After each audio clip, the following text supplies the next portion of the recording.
The .44 is a big gun with a big kick. To fire it, you hold on tight with two hands and brace yourself or it could knock you down. The .44 bullet is big, nearly twice as big as the conventional .38 caliber police handgun ammunition. The .44 is designed, they say, to kill. It expends all its energy inside the body, thereby being the ultimate in a man-stopper. A man-stopper. In other words, for police work, if a man was attacking you and you fired at him with this, chances are he'd go down immediately, whereas if you hit him with a .38, it wouldn't be as efficient. He might have enough energy left to be, to get on you and do you some damage. In New York, all gun and ammunition sales must be registered. But in this store, nobody's bought any .44 caliber ammo for a long time. The dealer says people seem to be avoiding it now. Charles Osgood, CBS News, New York. In New York City, the police have expanded the search for the man they call the .44 caliber killer and who calls himself the Son of Sam. The man struck again yesterday morning following his usual pattern of shooting at couples in parked cars. This time, both people were hit in the head. 20-year-old Stacy Moskowitz is in critical condition after 2 brain operations. Robert Violante, who's also 20, has lost one eye and may lose all or some of the vision in the other. Jim Kilpatrick has a report on the gunman and his victims. Ballistics has confirmed that the caliber used is the same one used in the other cases known as the Son of Sam. It was his 8th attack in little more than a year, leaving 5 New Yorkers dead and 8 injured. The couple was on its first date. After a movie, they parked near the ocean. The pattern was the same as in some of the other shootings. The gunman fired into the couple's car. The bullet struck Robert Violante and his 20-year-old date, Stacy Moskowitz, in the head. 20-year-old Stacy Moskowitz was the 6th person killed in little more than a year. She was shot in the head at close range, as was her boyfriend, 20-year-old Robert Violante, who lost sight in his left eye but is expected to live. At 5:22 p.m. Monday, Stacy Moskowitz stopped living.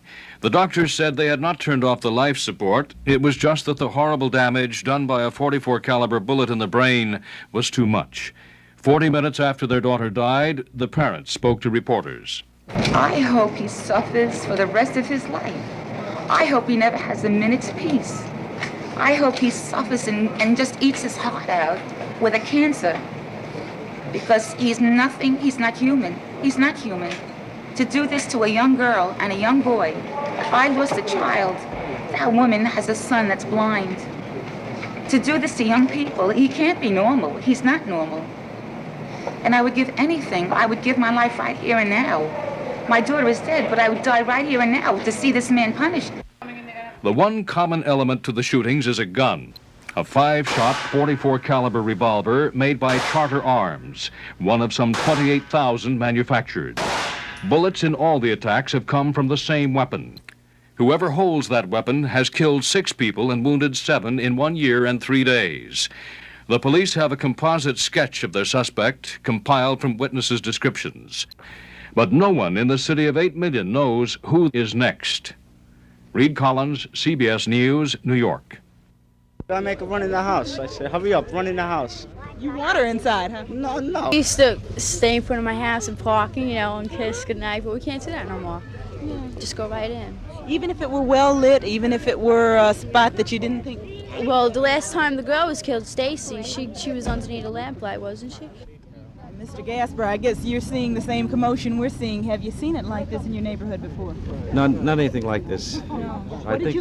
I think there's just a lot of, hysteria, and I think people are really shook up bad.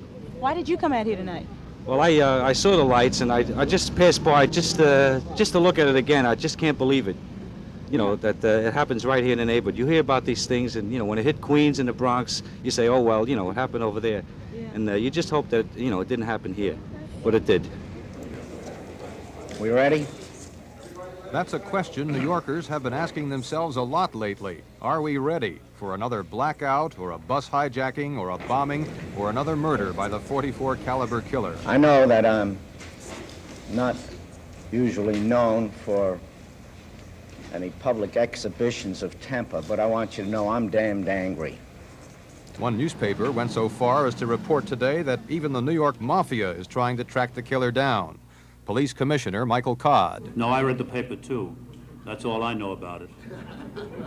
And police are trying to find those responsible for 2 bombings yesterday in Manhattan office buildings.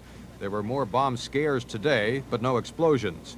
They have arrested 1 suspect, believed to be affiliated with the FALN, the radical group which claims responsibility for yesterday's bombings.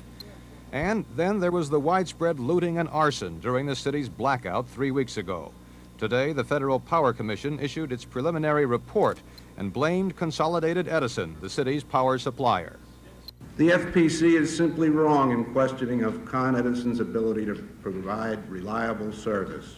Our service is extremely reliable. For many New Yorkers, it has been a sad thing watching as the city copes with crisis after crisis. I know what it is to walk around in my childhood without any problems and happy-go-lucky and go where I want, but no longer like that. You have to look over your shoulder, and I find people, when you're walking, people just look over their shoulder. The other night, 150,000 people gathered in Central Park to watch a concert by the New York Philharmonic. There were no reported injuries. Gary Shepard, CBS News, New York.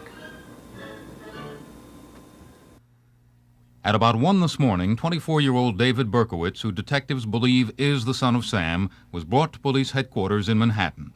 He was wearing frayed jeans and an open sports shirt, and he was smiling slightly. Berkowitz, a Postal Service employee, had been arrested a few hours earlier in Yonkers, a city of 150,000 north of New York. Berkowitz's car, a cream-colored Ford, turned out to be the key to his arrest. Incredibly, police say what led them to Berkowitz was a ticket for parking illegally at a hydrant near the site of the last murder, July 31st. One of the many leads that was followed was in checking cars which had been parked in the vicinity, general vicinity of the homicide in Brooklyn. One of the cars checked proved to be this car, which was parked in front of his house in Yonkers. In the car, the detectives observed the butt of a machine gun, and also a letter which had the exact writing as the previous letters. They could see this through the window, sir? He could see that through the window. Found in the car and Berkowitz's apartment were an arsenal of weapons, including a .44 caliber Bulldog revolver. Also, another chilling poem which reads in part, "Because Craig is Craig, so must the streets be filled with Craig," and huge drops of lead poured down upon her head until she was dead. Police ran ballistics tests this morning on the .44 caliber gun they say Berkowitz bought from someone else who got it in Texas. The ballistics section has just called and told us that the .44 caliber gun recovered tonight has been tested, and the bullets match the bullets recovered from Stacy Moskowitz. What about the other victims? That'll take some more time. What does this mean? It means we have the gun to kill Stacy Moskowitz. Detectives report that when they arrested Berkowitz, he did not resist and said, "Okay, you got me." He was held overnight and questioned prior to arraignment this morning, apparently ending one of the greatest manhunts ever conducted by the New York City Police. Steve Young, CBS News, New York.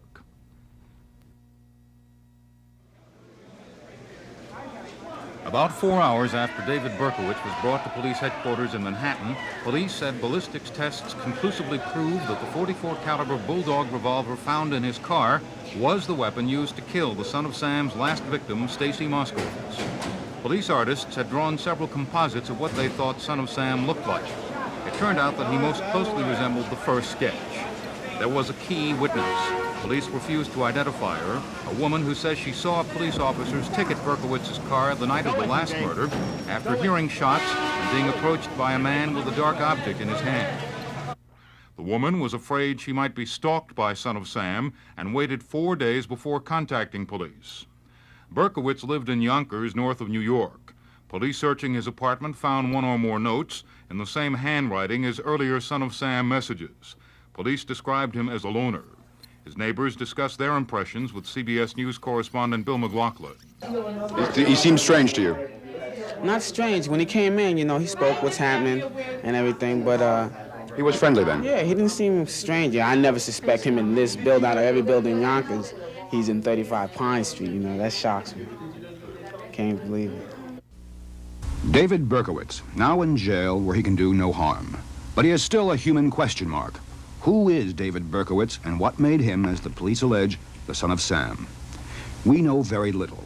This is where he lived, an interracial community overlooking the Hudson River in Yonkers, New York.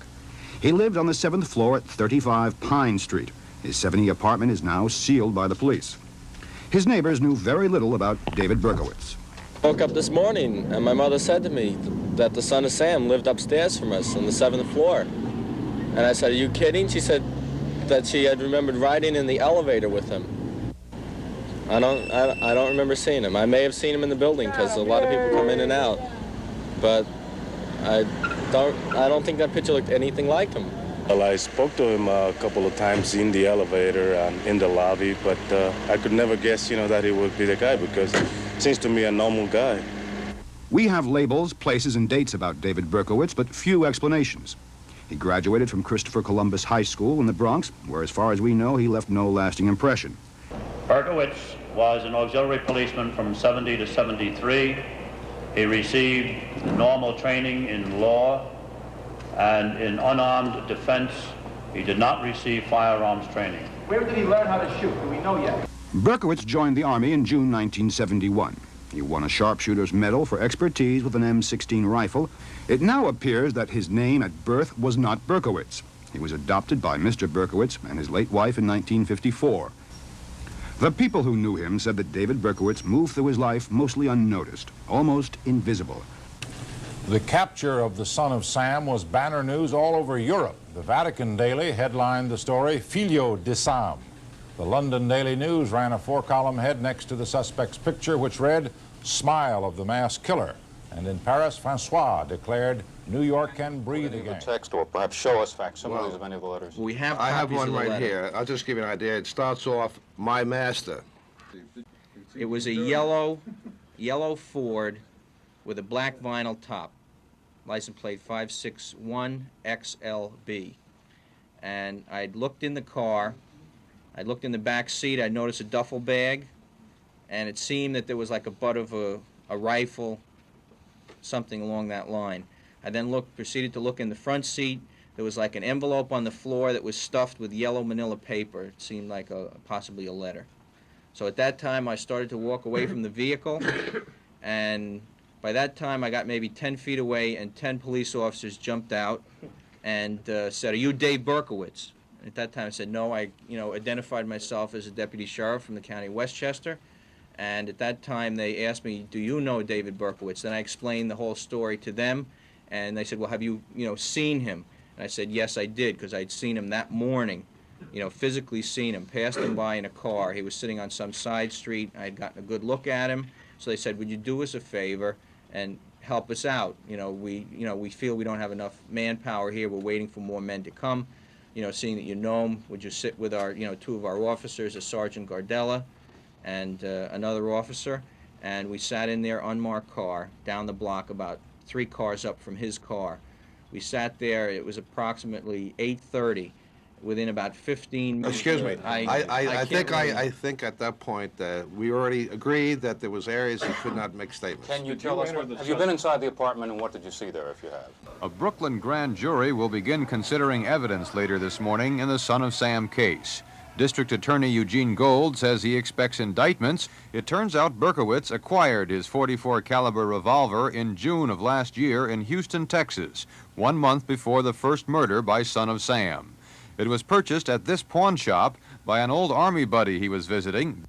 The accused killer is now undergoing a court-ordered psychological examination at the Kings County Medical Center in Brooklyn, where he will be held in maximum security for up to 30 days. He will engage in a normal psychiatric examination, which consists of conversation and observation to try to understand whether or not he understands the charges against him and can assist in his defense. David Berkowitz spent a lot of time as a youngster with 2 friends, Jeff and Lenny. They refused to show their faces on camera, but they did agree to talk about their former companion with Ellen Fleischer of station WCBS-TV in New York. I knew a very quiet man, a very shy man, a very sensitive man. A man who was more interested in helping people. He was an auxiliary police officer. He aspired to become a fireman when he came out of the service. He went into the service and a drastic change took place and a different man came out that went in. What do you mean a different man went out? How did he change? A man that went in relatively mellow, relatively peaceful, turned around and became a man that was more interested in the fantasy in the world than the reality. There was a very strong reality-fantasy conflict. At his arraignment, Berkowitz was ordered held without bail. His defense attorney says he is seriously considering a plea of not guilty because of insanity. Gary Shepard, CBS News, New York. In New York today, the man accused of committing the .44 caliber killings was being tested to see whether he can stand trial. Steve Young reports. David Berkowitz, the accused .44 caliber killer, is expected to spend at least the next 2 weeks undergoing a battery of psychiatric tests at Kings County Hospital in Brooklyn. The director of forensic psychiatry at the institution plans to spend hours talking with the suspect. We will try to evaluate whether or not this gentleman is suffering from any mental disease or defect, and if so, whether or not that interferes with his ability to understand the proceedings against him and assist in his defense. Berkowitz is being confined alone in a room large enough for 3 under 24-hour guard. Hospital officials are locking and double-locking all stairwell doors because a band of youths stood outside the hospital last night shouting, "We want Sam." Pictures were published today of Berkowitz's apartment in Yonkers. They suggest someone living in a state of emotional turbulence. The photos and the sensational disclosures of what went on during police interrogations of Berkowitz led to concern today that the suspect's lawyers could challenge the apparent abundance of evidence against him on grounds of unfair pretrial publicity. One of his court-appointed lawyers sought to obtain a gag order against the police commissioner and Mayor Abraham Beame for not restraining the flow of information from police. I am not a gagger. And the police department, in my judgment, knows how to handle themselves. Late this afternoon, a New York Supreme Court judge ruled the application for a gag order is premature since a grand jury has not yet returned an indictment against the man believed to be the son of Sam. Steve Young, CBS News, New York. Son of Sam was a big story for everybody, but it was even bigger for Jimmy Breslin. That's because the killer chose Breslin as his conduit to a larger public. Soon, both of them had made it to a chosen spot, the front page. Alexander Coburn of the Village Voice is one media critic who has questioned Jimmy Breslin's Son of Sam coverage, especially Breslin's use of a letter apparently sent him by David Berkowitz. You said in one of your columns, you said when discussing this matter, whether you should have published the letter, you talked about the danger of self-censorship. And I think the history of this sees that it's not a matter of self-censorship, it's a matter of seeing what you're actually doing in journalism in creating what I thought was one of the most disgusting episodes I've seen in journalism, which is pandering to this whole the series of murders over the summer and into the fall. Do you, I mean, you're suggesting that murder isn't a big story? Is that your opinion? I think murder, as the story became in the papers, it was blown ludicrously out of proportion and with very unhealthy social results.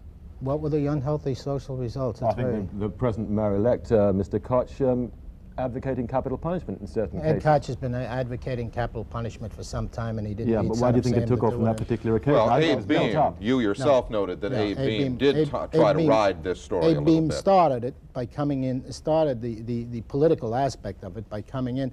But at this time, you know, you've got to remember here, this man had killed 5 people before anyone took any notice of the fact that the murders were connected, before, in fact, ballistics was able to put the thing together. That's one. Two, there have been, if there's one thing I learned out of this, it's that we covered this as I would cover it again. I mean, I don't care if it's a murder. That goes through the ages. That's Shakespeare wrote about them. How many times have there been lunatics loose in the black community and they've killed just as Berkowitz did, 6 and 7, and we took no note of it at all? I mean, that's the thing I learned out of this, to start watching up there. They, in neighborhoods where the poor people live, this was common. I agree, and I think that's a very valid point. But to stick to this case in point, what about the predictive aspects of, let's say, the column on Death Day, on the anniversary of the shooting of the first victim? Did you ever have a flash after Bobby Violante and Stacy Moskowitz were killed 36 hours after Death Day? Did you ever have a moment saying, geez, did I cause this? Did this column trigger this? No. Never occurred. And in reading the psychiatric report on Berkowitz, it just would be, when it's released finally, it'll just reinforce that too. I mean, he just was going out 30 nights a month looking for someone to kill. And he would look at a face that's every night of the week. And yet the news media and the mayor combined to make that night, the night of the 29th of July, into a kind of special night. And this, as you say, from a killer who previously hadn't shown any chronological pattern. Is that like taunting the guy into action? No, I don't think it was taunting. I mean, this man had just been going out looking to kill at all times. And where did it begin? It started with him writing about it, the 29th. He was the one that brought up the date. He was the one that impressed the police, and that most of the psychiatrists seemed to think that that was a date that was an important date. You mentioned the police, and Alec, you had mentioned the police in the column, that this is the kind of story in which reporters have to work with the police in ways that I know you found very troubling. There was no outward sign of emotion, no expressed remorse today as David Berkowitz pleaded guilty in a Brooklyn, New York court to 6 random Son of Sam murders, slayings which terrorized New York for more than a year. But there was a surprise at today's court proceedings, as Bill McLaughlin reports. There was more than enough security to protect the self-styled Son of Sam for his one, and as it turned out, only day of judgment in court. Some of the parents of the 6 young people David Berkowitz has confessed to killing were also on hand. Because of security reasons and to save the state time and money, 3 different judges, one from each of the New York boroughs where the murders took place, consecutively heard the testimony. First, the defense lawyers declared that Berkowitz was now acting against their advice by pleading guilty to all the charges against him. Then the judges carefully led Berkowitz, who seemed calm and spoke in a monotone, through a series of questions to establish his guilt and his ability to understand what was happening to him. Why did you go to Brooklyn that night? To kill somebody, answered Berkowitz. What did you do when you saw the couple in the car? I shot them. How many times? 5 times. Did you mean to cause them bodily harm? No, I meant to kill them. There was one unexpected development. Berkowitz's lawyers handed over to the court his diaries, in which he claimed to have set about 2,000 fires in the Bronx from 1974 until his arrest in 1977. The plea of guilty was accepted, and the judges will pronounce sentence in 2 weeks. Afterwards, Mrs. Nasa Moskowitz, mother of one of the victims, spoke with correspondent Mitchell Krause. I hate him as much as anyone can hate anybody. He not only killed my daughter, he destroyed my family, other families. As far as I'm concerned, my house will never be the same. And he just robbed a lot of people of a lot of things. You think justice can be done in this case? Not unless they bring back the death penalty, and he burns for it. 3 weeks after his wild courtroom outburst, which led to a delay for further psychiatric evaluation, David Berkowitz, again judged competent to face sentencing, arrived to learn his fate. As before, Berkowitz was handcuffed, but this time his arms were bound in front of him by a strap cinched tightly around his waist. In contrast to his last appearance, Berkowitz meekly answered questions from the 3 presiding judges. The Associated Press, quoting an unnamed courtroom source, said Berkowitz had been sedated, but this could not be confirmed. After the first judge had handed down 2 sentences of 25 years to life for murder, the last judge, seeking to establish that Berkowitz had freely confessed to all 6 murders, asked about the demons Berkowitz has described. Did the power of the demons make you plead guilty? They had some influence, said Berkowitz, but he maintained he had made the decision on his own. Berkowitz, who just turned 25, was given a total of 6 sentences for murder of 25 years to life. One of the judges said, "It is my earnest wish that the defendant be in prison until the day of his death." Another strange turn in the Son of Sam case, an allegation that a lawyer who interviewed the suspect later tried to sell tapes of the conversation for thousands of dollars. We have a report on that and other developments in the story from Don Kladstrup. According to the New York Daily News, the sale was pushed by Philip Peltz, a lawyer claiming to represent David Berkowitz. Peltz, through an associate, is said to have approached several publishers unsuccessfully, offering tape-recorded conversations with Berkowitz. The asking price? $50,000. The tapes allegedly were made by Peltz and another lawyer, Ira Littell, at the hospital where Berkowitz is undergoing psychiatric testing. What did Berkowitz say on the tapes? Mr. Littell told us, gave us information that he spoke about the killings, that he spoke about sexual references in the tapes, and really was pandering the tapes to us, suggesting that there was all kinds of newsy things that we would be interested in. Why did you turn it down? Well, the fact is, it was deemed to be inappropriate. The kind of things that you would get from a defense attorney talking to his client prior to even an indictment is not the kind of things we deem to be publishable. Last night, after the judge's ruling, Peltz refused to comment on the matter or to say much about his own background, which includes a criminal record. Weren't you in fact convicted in 1969 in a stock fraud case, and didn't you do 4 months' time in Allenwood Penitentiary? Your statement is not entirely accurate. Well, where's the inaccuracy? Can you explain the inaccuracies for us? You better do it. The inaccuracy is in the time, and in that you label it stock fraud. What was it? It was bribery, wasn't it? No, it was not bribery. Well, what were you charged with? What was I charged with, or what was I convicted of? What were you charged with? I don't think the charges are pertinent. Well, what were you convicted of? 4 counts, 3 of violations of the security laws, and 1 of conspiracy relating to them. How Peltz came to represent Berkowitz is a mystery. It is Leon Stern who's been hired by Berkowitz's father to represent his son. Well, I trust that David Berkowitz will become my client. How will you go about trying to achieve that? Well, we're going to see David, and we're going to have the father see David. Today, Berkowitz's 68-year-old father held an emotional news conference to try to explain, to try to reach out to those his son allegedly hurt. At this time, my loss is not because of one son that I adopted, but my loss is multiplied by what each and every one of the parents of these crimes feel in his or her heart. If David did these things, I don't expect you to forgive them, forgive him, as this would be too much to ask of you. The only thing I do ask of you is to understand the pain and the agony that is within me, knowing that the pain and agony of all you parents. I ask of you not to burden us with your feelings towards David. By us, I mean all those people who have known David and me. We too are victims of this tragedy. I will live with this heartache for the rest of my life. Upon learning that it is allegedly he, what was your immediate reaction, and how did you get the news? I cried. I think that's enough. Don Kladstrup, CBS News, New York. Later in the day, Nathan Berkowitz went to the hospital to visit his son, their first meeting in a year. David Berkowitz, Sidney Biddle Barrows, Jean Harris. Their crimes ranged from mayhem to murder, but there is a common thread. All of these criminals sold their stories to publishers or movie producers, and all have been targeted by a New York state law that takes such profits and turns them over to their victims, a law that is now being challenged in federal court. It's called the Son of Sam Law. It dates back to 1977, when David Berkowitz was terrorizing New York City.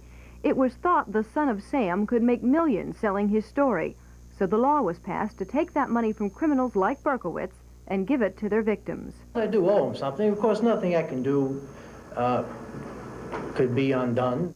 There's a sense of injustice on the part of the public that a person who commits such heinous crimes should benefit from the crimes that he committed. Under the Son of Sam law, the New York Crime Victims Board has had its successes taking book and movie money away from criminals, most notably in the case of the Dog Day Afternoon bank robbery, where the hostages shared about $100,000 in profits. But the Son of Sam law is now in jeopardy. A challenge is being mounted not from criminals, but from publishers who claim the law violates the First Amendment and freedom of speech. The existence of these laws has caused a lot of second thinking with respect to publishing projects, and has, without a doubt in my mind, caused some publishing projects never to get off the ground.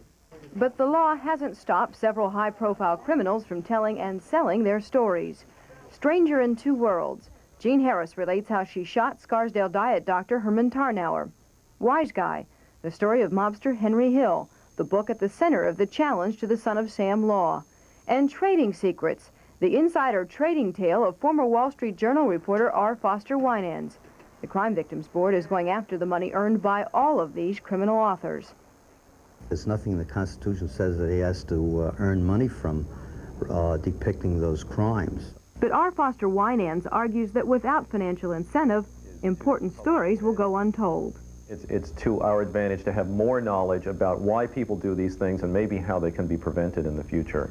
Already there has been one successful challenge to the Son of Sam law.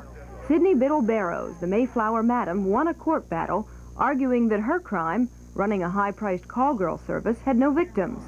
She gets to keep the money from an upcoming TV movie and her best-selling book. As for the Son of Sam himself, David Berkowitz found a loophole that exempted him from the very law named after him. That loophole has since been closed, and several of his victims, like Robert Violani, who was shot in the eye, have successfully sued for their share of $100,000 in profits. It can never bring back my eyesight, the money. It can't be replaced. But I feel I should be compensated a lot more than what, we will be getting compensated for. The outcome of the legal action against the Son of Sam law could have far-reaching implications. Nearly 40 states and the federal government have passed similar laws, using the New York law as a model.